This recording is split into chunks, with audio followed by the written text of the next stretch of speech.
श्री जी steno Vrindavan. जय श्री राधे। संपादकीय जागरण 11 मार्च 2021। गति 120 शब्द प्रति मिनट। कुल शब्द 434। हंगामा नहीं है समाधान।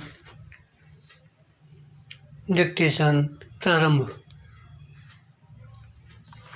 संसद के बजट सत्र का दूसरा हिस्सा जब से शुरू हुआ है तब से दोनों सदनों में हंगामा जारी है बहरहाल। इस हंगामे के बीच दोनों सदनों की कार्रवाई सोमवार तक के लिए स्थगित कर दी गई बहरहाल। कहना कठिन है कि आगे संसद में कामकाज सही तरह हो सकेगा या नहीं। वैसे ढंग से कामकाज होने के आसार कम ही हैं क्योंकि 5 राज्यों के विधानसभा चुनाव होने जा रहे हैं और राजनीतिक दलों का ध्यान उन्हीं पर केंद्रित है बहरहाल। संसद में हंगामा का कारण है पेट्रोल और डीजल के मूल्यों में वृद्धि बहरहाल। विपक्ष चाहता है इस मूल्य वृद्धि पर संसद में बहस हो, लेकिन सत्ता पक्ष का तर्क है कि पेट्रोलियम पदार्थों के दाम तो बाजार के हिसाब से बढ़ रहे हैं। इस तरह के तर्कों से काम चलने वाला नहीं है बहरहाल। निस्संदेह विपक्ष इससे अनभिज्ञ नहीं कि पेट्रोल डीजल के दाम क्यों बढ़ रहे हैं, लेकिन शायद इस मामले में उसकी दिलचस्पी केंद्र सरकार को जवाबदेह ठहराने की है बहरहाल। इसकी अनदेखी करने का कोई मतलब नहीं कि यदि पेट्रोलियम पदार्थों पर टैक्स लगाकर केंद्र सरकार राजस्व जुटा रही है तो यही काम राज्य सरकारें भी कर रही हैं बहरहाल।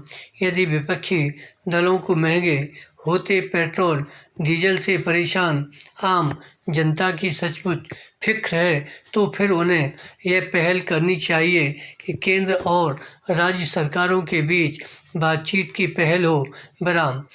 ऐसी किसी बातचीत से ही इस पर कोई सहमति बन सकती है कि केंद्र और राज्य सरकारें पेट्रोलियम पदार्थों पर अपने अपने हिस्से का कितना टैक्स कैसे कम करें जिससे उनके राजस्व में अधिक कमी भी न आए और जनता को राहत भी मिले बहरहाल।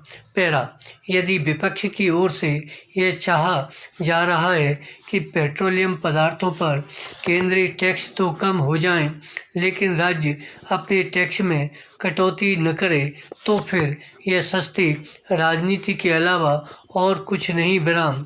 पेट्रोल डीजल गैस आदि के बढ़ते दामों पर संसद में बहस से ज़्यादा ज़रूरी है इन सब चीज़ों के मूल्य नियंत्रित रखने के लिए किसी ठोस व्यवस्था का निर्माण किया जाना बहरहाल। यह तभी हो सकता है जब केंद्र और राज्य सरकारें इस पर गंभीरता से विचार करें कि क्या पेट्रोलियम पदार्थों को जीएसटी के दायरे में लाया जा सकता है। उनके समक्ष यह भी विचारणीय प्रश्न होना चाहिए कि आयातित पेट्रोलियम पदार्थों पर निर्भरता कैसे कम की जाए। यह ठीक नहीं कि मूल समस्या पर गौर करने के बजाय आरोप प्रत्यारोप की राजनीति में वक्त जाया किया जा रहा है बहरहाल। कम से कम संसद में तो यह काम नहीं किया जाना चाहिए बहरहाल।